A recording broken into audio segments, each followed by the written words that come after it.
feet been doing? Right now, it's manageable. It's manageable. I took my medicine this morning. I haven't taken anything yet because I'm feeling pretty good for the most part, other than the muscles in my back and shoulders and neck. That's the only problem I'm having. This weather, when it was warm and then suddenly got cold, then here comes the pain.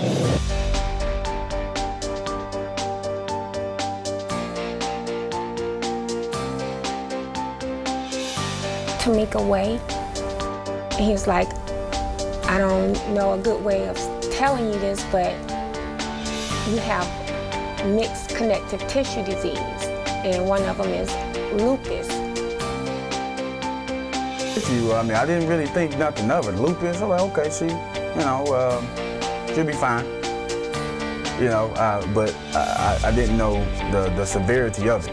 This 20-year-old girl, and she's in the bed just like having this seizure and no one else was there. Experiences where they was just trying this drug to see if it was this or trying that. The lupus was out of control, literally. And they couldn't figure out how or why, what triggered it, what caused it. They had no clue. She had to go on steroids to hold down the inflammation in the lupus, and I saw her going from like a size 4 to like a size 12. It took a lot of praying to bring me out of it.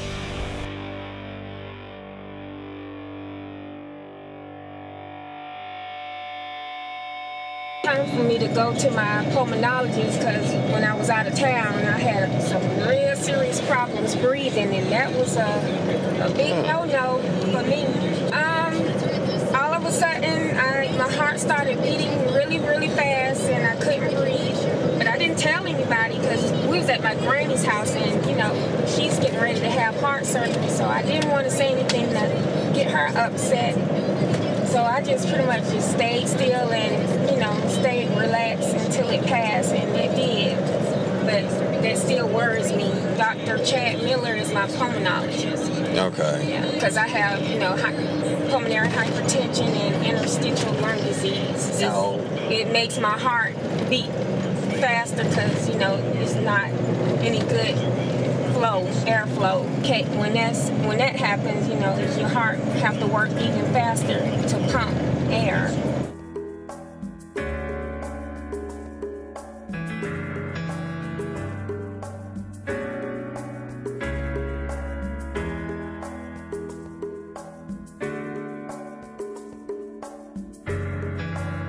Childhood, I was a tomboy. I liked playing football with the boys, my cousins. I pretty much had a normal childhood, stayed in trouble, me and my brother, getting in fights. Of course, we were always close, even more close when it was time to get a whipping, so it was fun. I had a normal childhood. Never been sick other than, seasonal colds, stuff like that, the normal. I've said I've known her since we were in high school, since 9th grade, and she was very mobile, very energetic, very, get up and go, just a bundle of little bitty energy. Busy. She was always late. She was bubbly and hung out all the time, and we enjoyed each other's company. Of course, we back in our early days, we was clubbing a lot, just running around, just never had to stop or just busy, just hanging out, going out, shopping. I met my husband when I was at the age of 14. I was friends with his best friend, and they came over to meet one of my neighbors, but whoever they had over there for him to meet, he didn't like her. So they sent him across the street to my house, which was bad timing because I had rollers in my hair or whatever, but we hit it off pretty good, and he said he'd been to my house before, his parents are Jehovah's Witnesses, and he said he'd been to my house before, but I closed the door and they say he's sorry. So yeah, we met when we were kids. Yeah, our relationship when we first met was basically as normal as possible. You know, I met her before she was diagnosed with her disease, lupus. So we met on a mutual friendship, just being young, you know, adults trying to explore life, and bumped into one another, bad boy, good girl type situation, and end up evolving.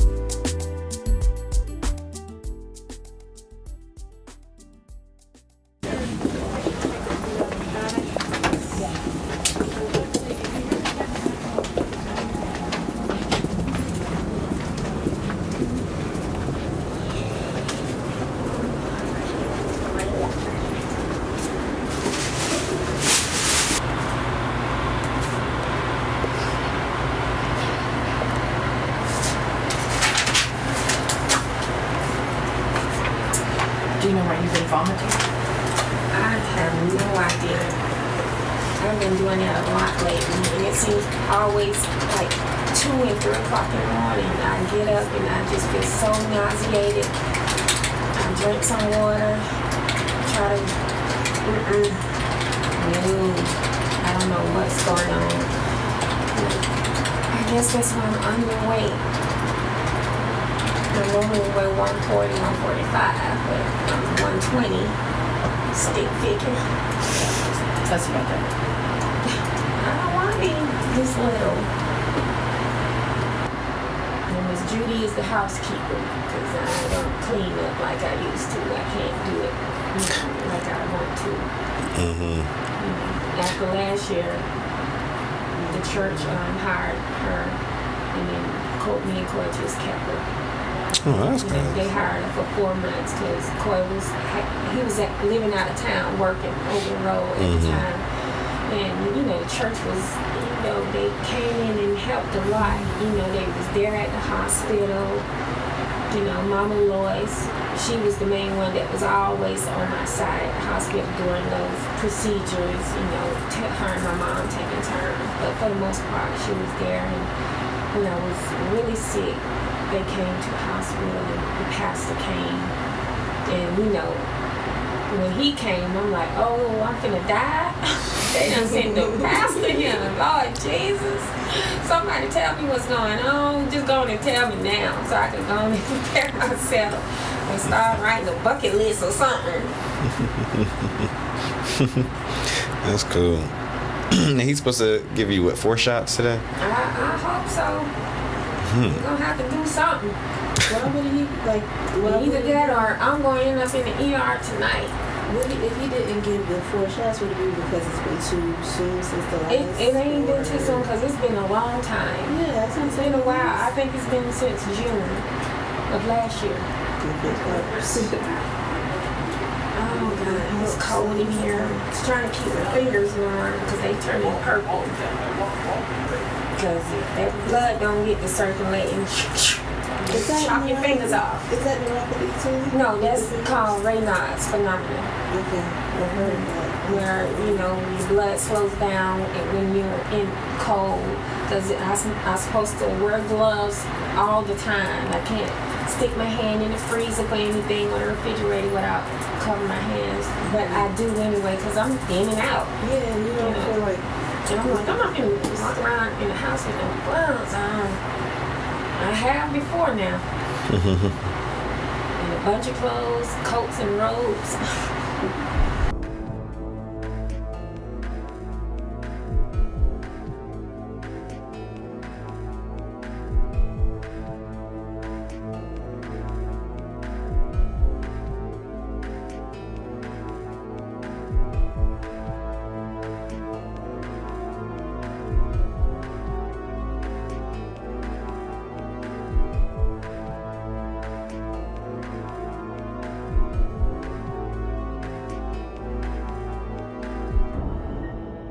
No, I done lost more weight. I'm 120 pounds now. Really? Your stomach hadn't gotten distended again, has it? No, it hasn't extended, but I've been vomiting a lot. Like, it's always like 2, 3 o'clock in the morning. I wake up really nauseated and then I start vomiting. I've been doing it all last month and this month. Wow. Have you been to see the gastroenterologist? I've already made an appointment. I'm still waiting on that appointment. He's been on vacation, so.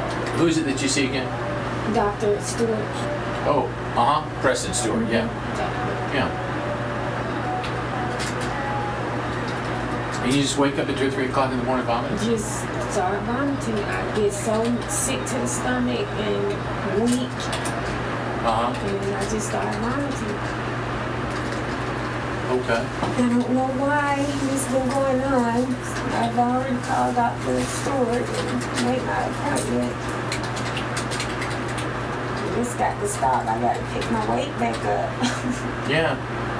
Now, do you have anything for nausea and vomiting? Are you taking Finnegan or anything like that? I'm out of the Finnegan. But they usually work? Mm-hmm. So you just need some more of that? Yeah, I forgot about the down there. Finnegan, Marinol, the Goliaths, and yeah, that's it.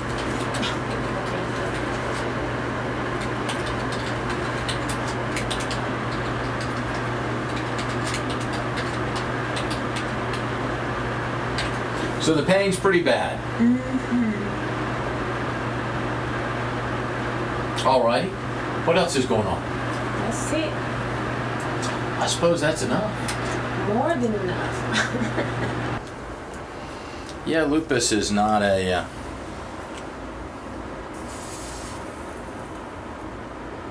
not one of those diseases that people think of a lot.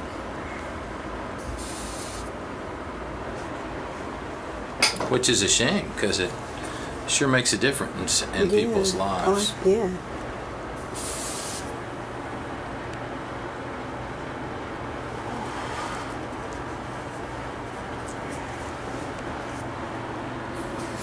As they say, big breaths. Sorry. Almost done. One last one.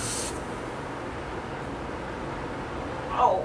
Good news, it's all over. So how long do you start before you start feeling? Maybe take it's a few hours before I start feeling The relief from it? Okay. Chasing you around the room there, sorry about that. I'm trying to stay out of your way. Nah, it's okay. I'm at your job. Nah, I'm fine. I love this stuff. Medicine is fascinating. Well, you know, the great thing about it is she's already told me she's going to get better, so that makes me happy. Yeah. That is the goal. That's all anybody wants. Yep. All anybody wants is for you to get better. Yep. Especially my son. Mm-hmm. He's very scared of me dying. Well, we're all going to die sometime, but Yeah. hopefully no time soon. Yep. I told him, go ahead and be a teenager, have fun. Mommy is tough. Where's the spot that hurts the worst? Oh, I'm a cashier. Happens to the best of us. Here. Right up in here. That's pretty bad. That looks like it's going to hurt more than the Okay. back. No, that's too easy. Now you also had a spot down there. You want me to do that too? Yeah. Okay. Yeah. Do it right there. Is that it? Okay. It's really tender. Sorry. You know, it's a little counterintuitive to stick a needle right where it hurts the worst, but in the end, it's where you want the medicine. It's where it hurts the worst. I got too much to do. I can't be slowed down. Yeah. That's what they say. Slow down, you move too fast. You gotta make the morning last, just kicking down the cobblestone. Do-do-do and feeling groovy. Do-do-do-do-do-do, feeling groovy. Hey, good news. It's all over. Hey, Len closed. What you knowin'? Here, let me put a little Band-Aid on there. If you get a dot of blood on you, you're gonna be mad at me. No, I'm used to the blood. Are you? Yes. All right, now you don't. Watch. I gotta keep the feeling They mark going. pain, but it's on work in a few hours. There you go.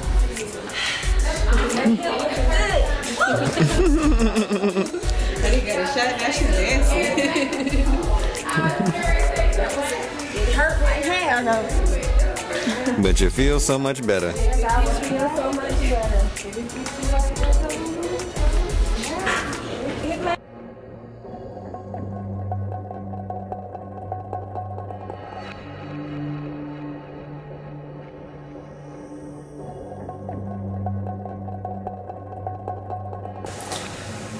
Good morning. It's 5:30.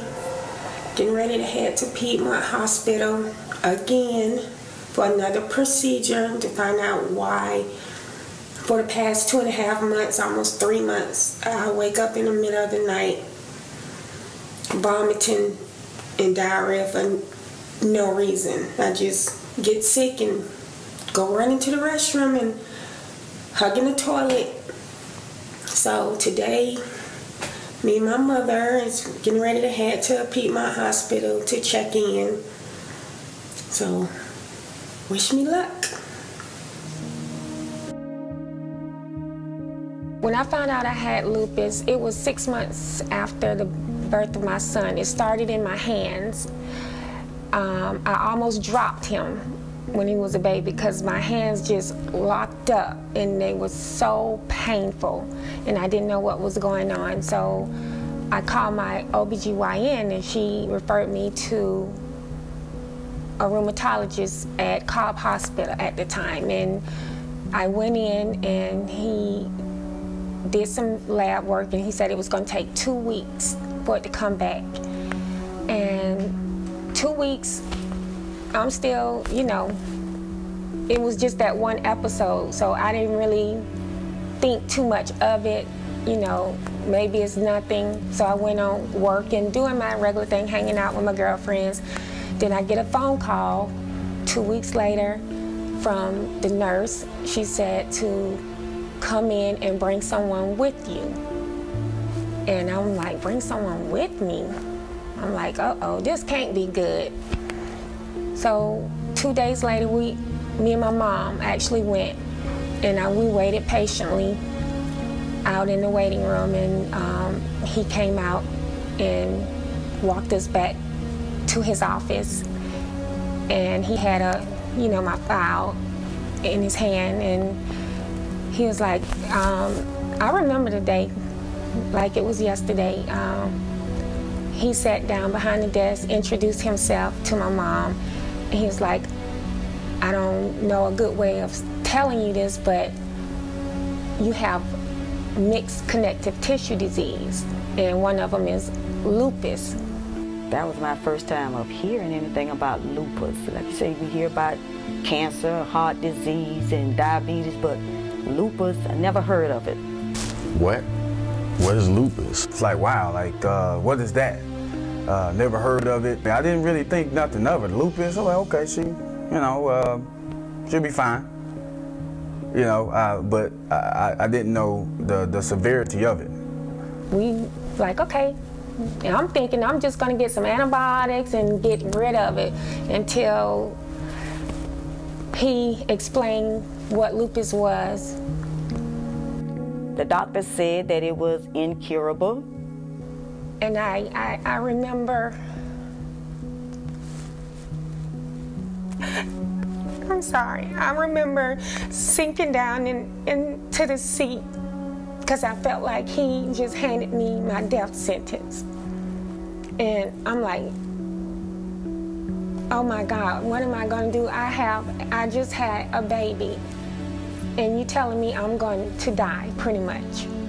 And it was kind of hit us like, okay, what we do now, you know, and what you're gonna go through. But, you know, we had no idea where the road was gonna lead us after finding out, you know, the lupus, of her being sick, and just the nervousness, you know, took place during those times. It was just really hard. I fell into a depression for about a month.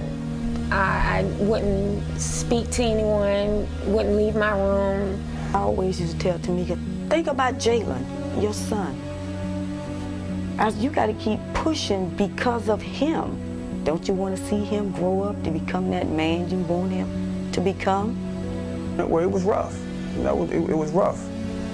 And, you know, she, you know, questioned God, you know, just questioned a lot of things, you know, like, why me? What's going on with me? Why are these things happening to me? Why am I enduring this level of pain, this level of agony? My mom had to take care of Jalen, and it took a lot of praying to bring me out of it. It is May 21st, Tuesday at 4:15 a.m. I'm still undergoing chemotherapy. These past 2 weeks has been very hard. I wasn't expecting a one-night trip to the ER to turn into all of this, but it did. Lupus is very unpredictable. You just gotta roll with the punches. Hopefully today or tomorrow will be my last day in here, but I still will have to continue the chemo. Right now, I'm starting to feel the effects of it, but I'm thankful I slept through most of it.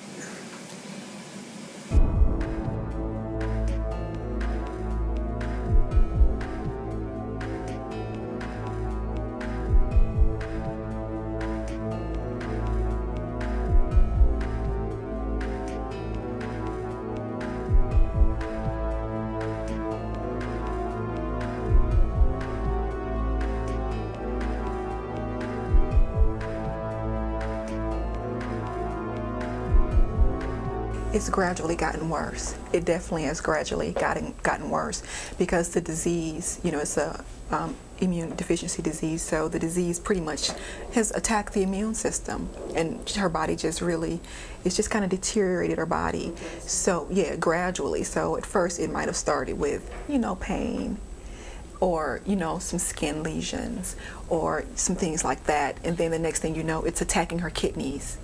And then the next thing you know, it's attacking her liver. Like 2 or 3 years ago, we didn't know if she was going to live because she had cirrhosis of the liver. And we were like, what? You know, and I just remember being like, oh my God. And then, you know, then she had to have dialysis. And I'm like, I thought that was only for people who, but it's attacked her liver.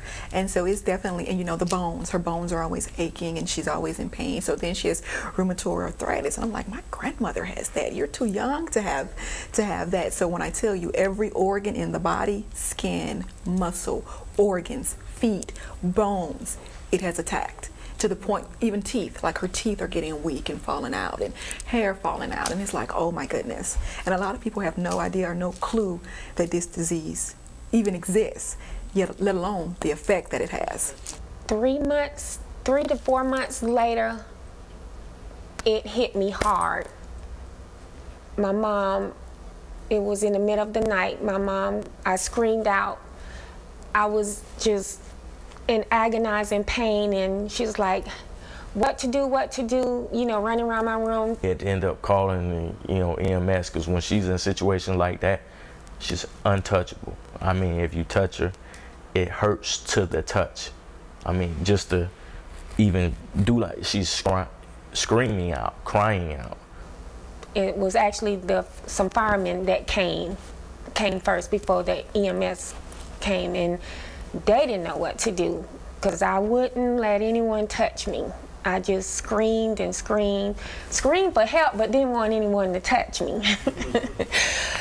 So when the ambulance came, and they knew what lupus was, and they was like, we're sorry, sweetie, but we're gonna have to put this blood pressure cuff on you, and you know how that just, oh my God, just made it worse. After that, things just started to happen, like smaller things, and they just got progressively worse. Like, I just remember being there when she had her first seizure, and here I am, like this 20-year-old girl, and she's in the bed just like having this seizure, and no one else was there. And it's like, oh God, not knowing what to do or how to handle that. Like, why are you having a seizure? Where is this coming from? And all she said was, Mama. I don't feel good, and she fainted, and she started hemorrhaging. We rushed her to the emergency room, and they had to give her blood transfusion because she was hemorrhaging just that much. When I was living in Miami,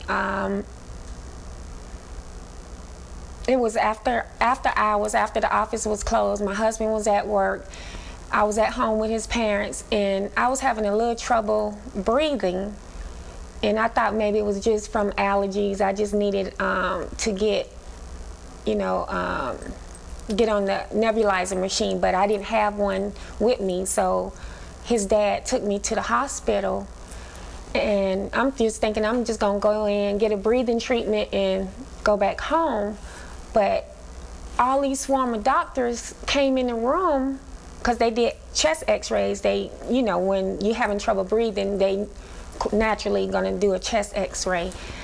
And they was like asking me all these questions. Have you had a fever? How do you feel? I'm like, I feel fine. And they was like, you're not in no distress or anything? No.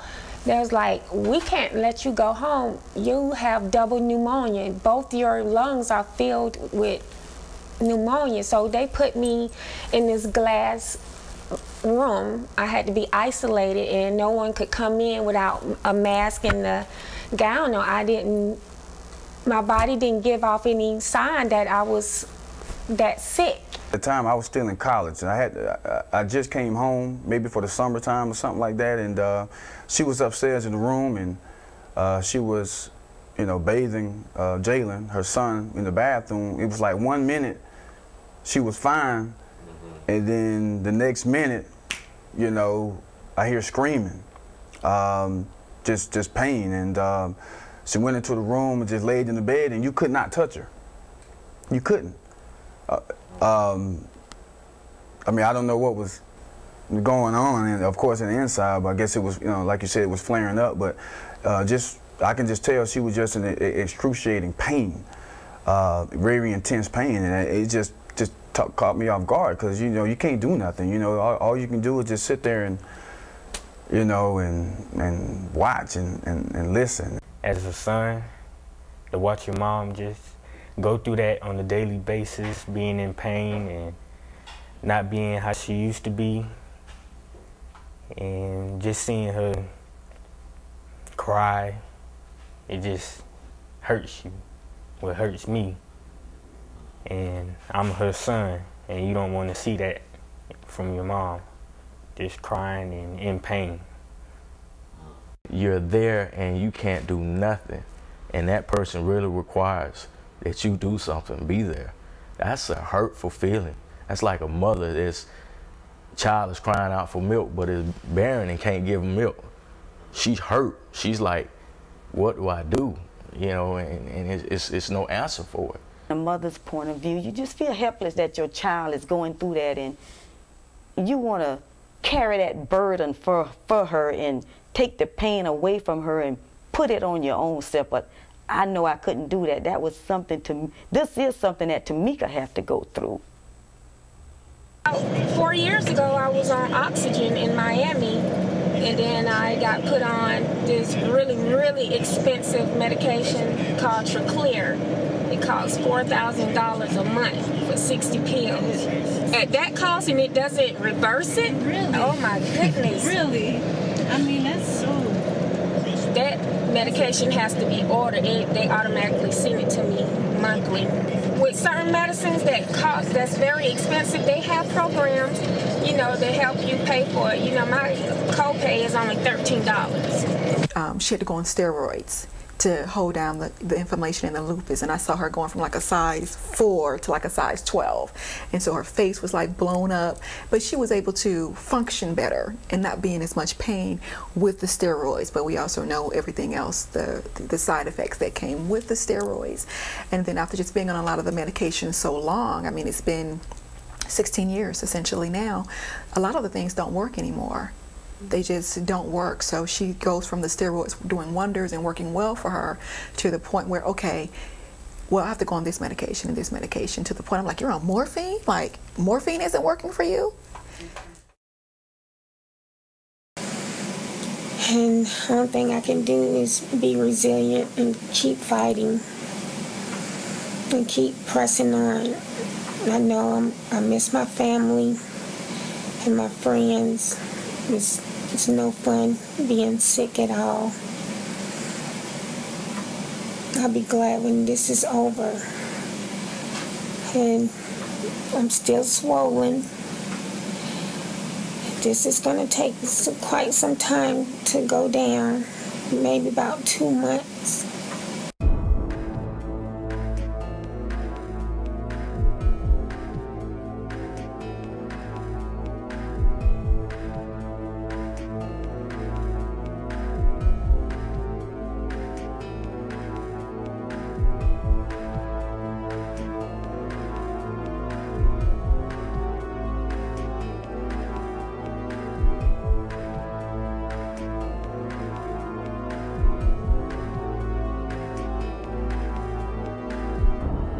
They did come out with a new treatment, which is called Benlysta. It's the first treatment for lupus in over 50 years. And my mom, she tried to get me not to try this treatment. My spirit rejected it automatically.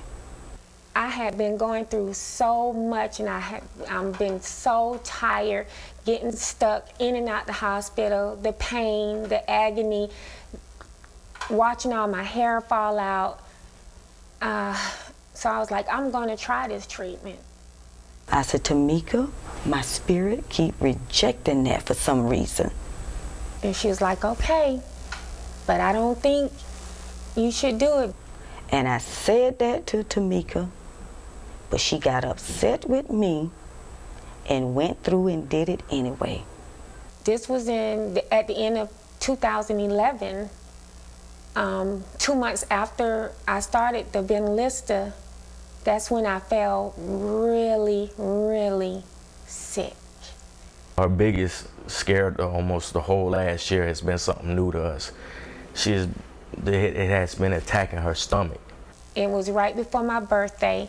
I had planned a birthday party here at my home, but that's when it attacked me. I remember the night I went into the emergency room just because of the pain in my feet. I couldn't control the neuropathy pain. It started like that. It was on a Friday night, and I got home late. I don't even remember how I got home, but I woke up Saturday morning with this pain. It was a pain I can't even describe in my stomach. But when I woke up, I wasn't paying attention to my stomach. And when I went to get out the bed, I fell. And I looked down, I'm looking like I'm 6 months pregnant. And you're like, hold on, you know, it wasn't like that a couple of hours ago. I mean, this is just, you know, this is unnatural. You're like, hold on. I was literally out to here, and it was heavy, really, really heavy. I could barely stand up, so I had to call my mom. And she, you know, was like, what you want to do? So for hours, I was like, I don't know what's going on, but I don't want to go to the hospital. So we sat here all day. She sat in the room while I laid across the bed and just cried, and she like kept talking to me. You need to go, this not right. You looking like you about to give birth. And it was red, my stomach was bright red. But we ended up going to the hospital, and that night was just horrific. And nothing was working, nothing, because they didn't know. They was just baffled. This went on all of 2012, back and forth to the hospital. It'll go down, then it'll swell back up, go down, swell back up. Last year, around Super Bowl, yeah, it was Super Bowl. We was all down here, my cousins and uncle and aunt, just watching the game, and she was sitting down here watching too, and her stomach was getting big around that time, and it started bothering her, and she couldn't take it. So we had to call the ambulance over. Even though I seen it happen before, but just that time, it hurt me, because I didn't want to see it happen again, but it happened. Swelling of the stomach was because it was continuous and it was over the course of many months, and they couldn't tell her why her stomach was swelling, and then it would go up and then it would come down a little, and one time it came all the way down, and then the next month it blew right back up, and she was walking around looking like she was 4 or 5 months pregnant, and that was crazy. It's like, well, what did that come from? That isn't even one of the typical symptoms. When her belly started swelling, it got to me for a minute because she wouldn't listen to me. It took my sister to figure out that it was probably the Benlysta that triggered it. And my doctor agreed. He was like, we're finna stop this treatment because I believe your sister is right. That's what was causing it. It was the Benlysta. It did not work for me. It did the reverse. And I wish to this day I had listened to my mom. This is week 3. I'm still in the hospital. Still stomach swollen. Today is Monday. Dr. Stewart just left out saying I still can't go home. Got to do another chemo, and just had to go to the restroom to have a BM, and unfortunately, it was black, which is not good, so I have to get 2 pints of blood because my hemoglobin dropped lower. And I can't eat anything until after tomorrow. He got to go back and scope me to look around, check the varices to see if they're bleeding, and hoping they're not. I have a very, very good, strong support system, and that means a lot. You know, on them days when you know, feeling sad and in pain, and you need someone that's there. You know, we know they can't do anything, take the pain away, but it's just the fact that somebody being there makes the difference. You have your family and friends to encourage you and pray with you and make you laugh. You know, like I can't wait till my girl Nabia get here because that's a fool, and we are 2 fools together and having a good time. Hopefully we don't get loud and she get put out. But like I said, this is only temporary.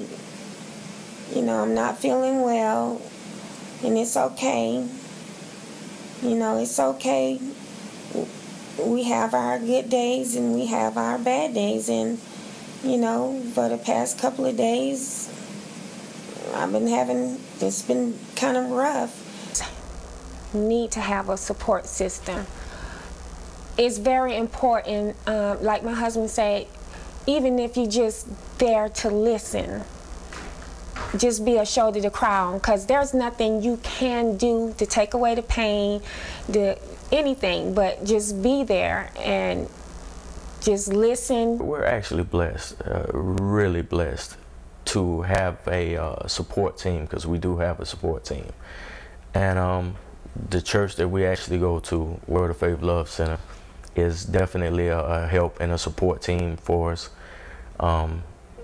When she first started getting real sick, the first part of this year, they were a big help for us, and the pastor would come see her. They always kept top members of the church to be there at her side while she was either going through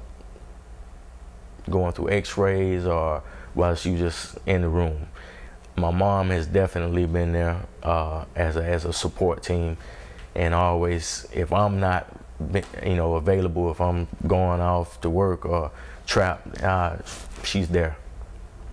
Just at a drop of dime to call her. I mean, there were some times where I know that she was ready to give up. Like, Corey, I'm tired. And I'd be like, oh man. I was like, don't start off the conversation like that. And I'll just try my best to give her some encouraging words. She has her ups and downs.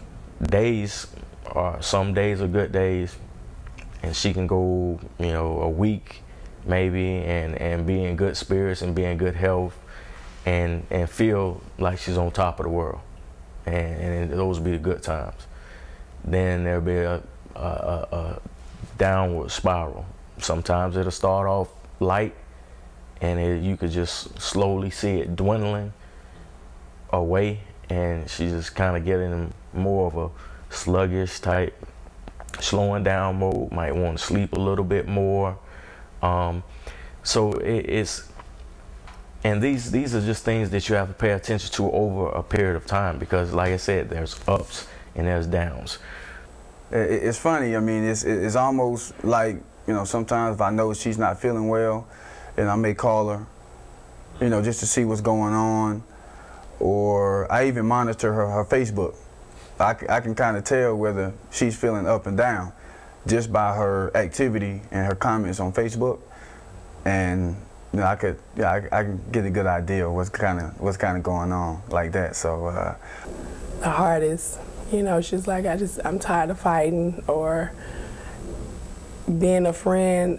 I try to lean toward, like, remember what the word says, what the Bible says, that by his stripes you are healed. And there are times when it gets really, really hard for them to go on, and I literally have had to tell her, don't give up. I don't care what the doctors are telling you. You have to keep going. You just cannot give up on your life, because I know there are days when she's just like, I'm tired of living like this. I don't want to do it anymore. And I'm literally sitting on the phone with her like, you can't feel that way. You have a purpose. To move on, for yourself, for your family, and for others, just to make them aware and let them see, hey, we're here. One night, and she remembered this, I'm never going to forget this. She was actually I was leaving at the time my girlfriend's house, and I had to pull over to the side of the road because I couldn't breathe. It's like, it's like something just hit me in my chest, like, bam. It took the wind out of me. I had to pull over. I didn't know what was going on. And God started talking to me, man. Yeah, he told me to tell her, to stop looking at herself in the mirror like she's getting ugly, because I guess the lupus was starting to take toll on her a little bit, and I guess she was started noticing it a little bit. And but I went on, after I got everything together, I went on to her house, and of course she was asleep. It was about maybe 12:30, 1 o'clock in the morning.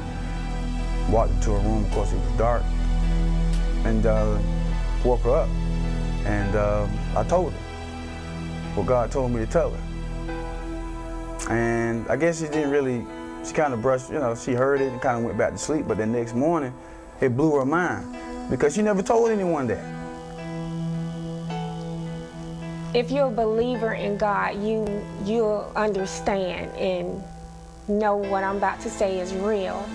It was like, I have insomnia real bad, so I'm up all night and watching television. And this particular night, it was about 1 in the morning, me and my husband was up watching TV, and all of a sudden, my chest got full, heavy, and I was just sitting there, and I swear to you, I heard the voice of God, because I was at my end. I was tired and I was ready to give up.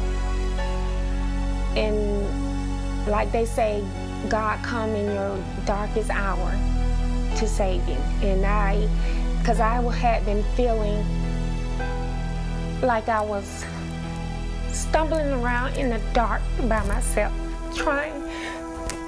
just trying to find a little light, a little reason to still fight, because I just had gotten to the point where I'm like, I can't do this no more. I'm tired. My body is tired. I can't do it no more.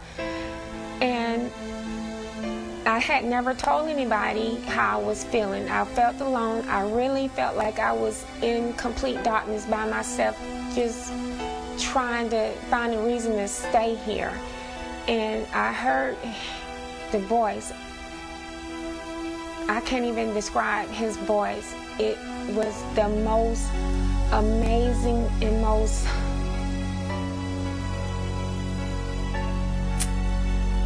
the sound of his voice was just so comforting. He called me by my name. He said, Tomeka, I have been here the whole time. You have been the light the whole time. He said, when you're sick, that's when I carried you. Well, how do you think you survived this, everything that you went through in this far? Most people can't endure what you endure and survive. He said, you have a purpose here. You have been chosen to show others the way to me. He said, I will never let anything happen to you. And after that, I just cried and cried and cried. And now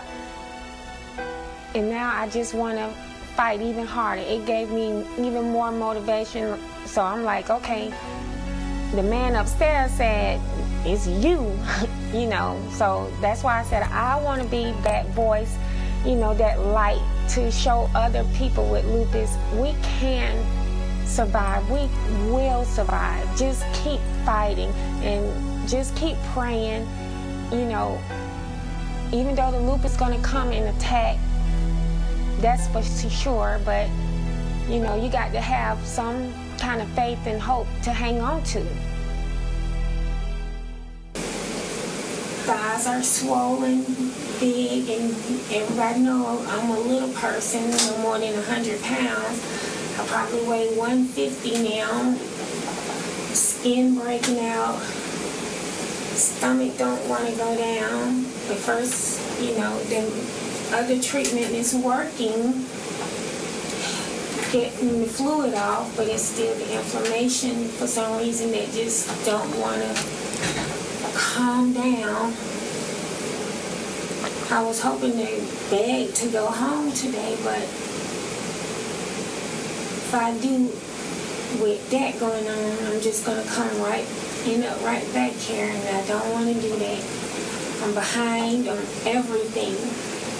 I believe as long as I'm in here, I'm not going to get better because I'm limited. If I was home, I have a lot to do, a lot to focus on. My family, my friends, my radio show, my organization, my documentary, everything, my whole life has, lupus it can just ruin your life, put your life on hold. And it's hard, you know. I teach other lupus patients that, you know, be positive and keep your head up, because I understand, because it is hard. It really is hard when you're going through so much.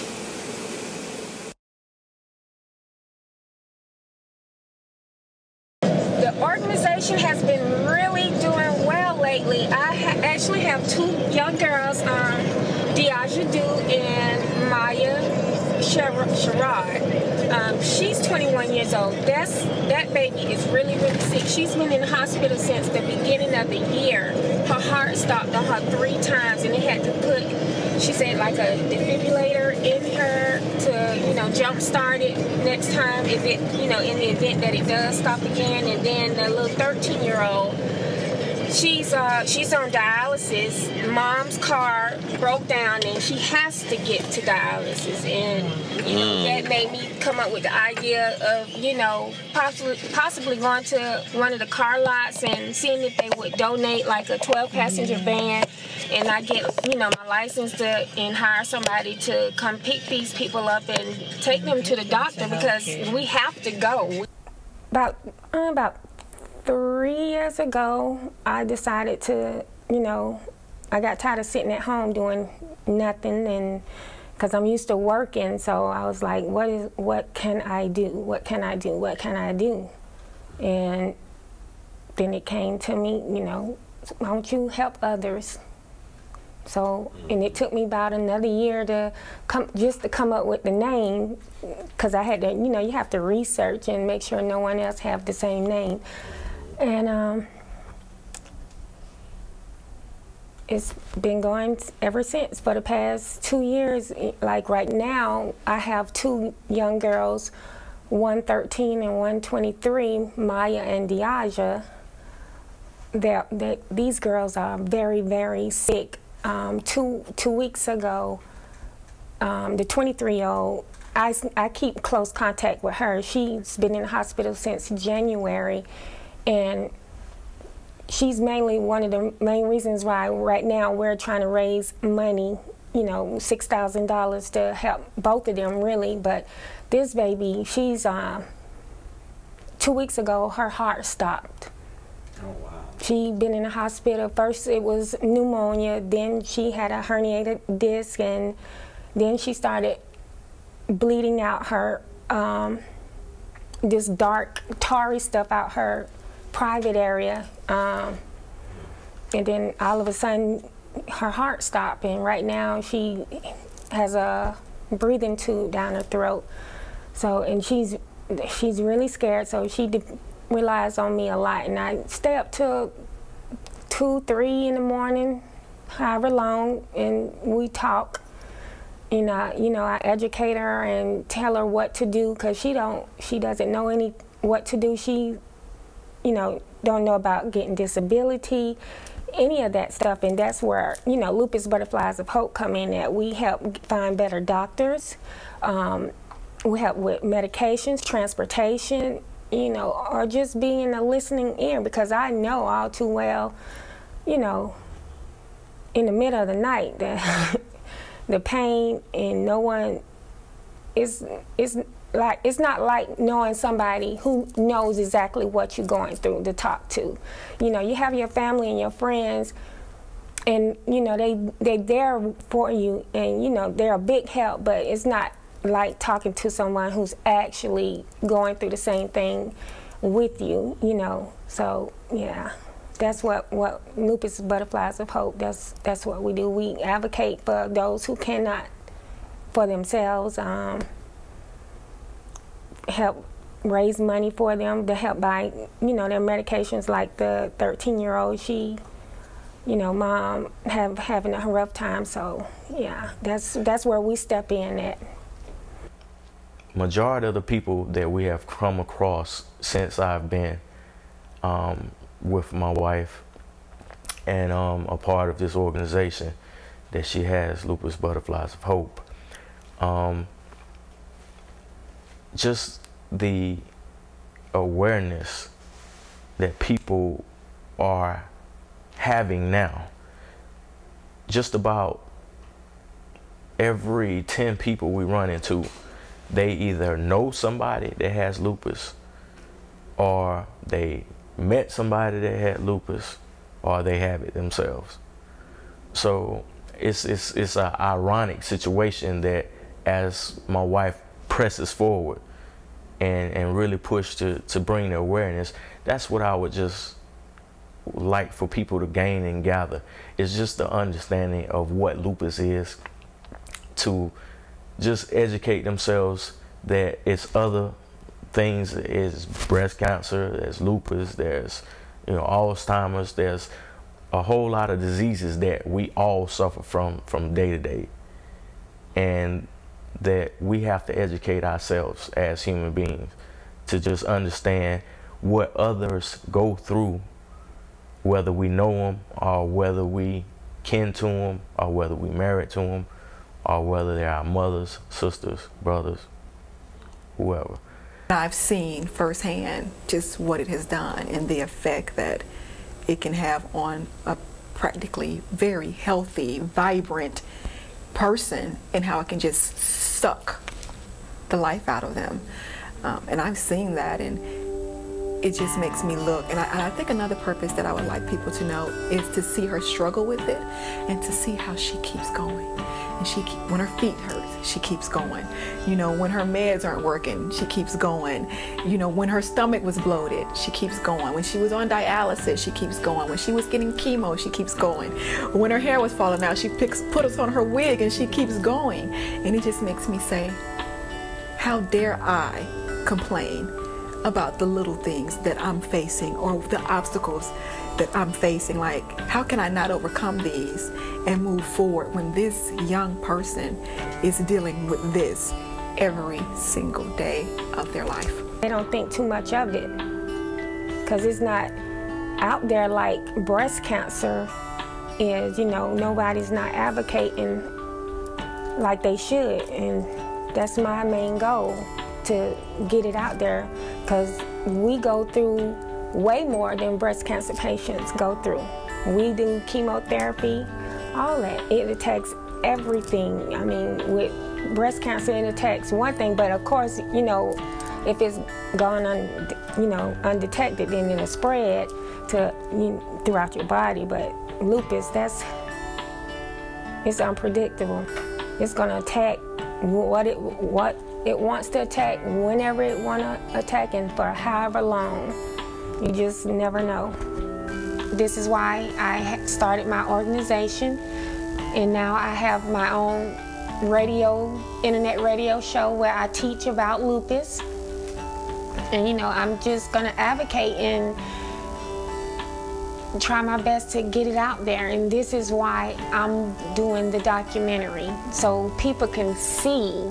You know, I want you to see that it is real. You know, you have to see what I have to go through on a daily basis. Like I said, a minor trip to the ER turned into a nightmare. But I thank God I'm still here. I thank God I'm still here.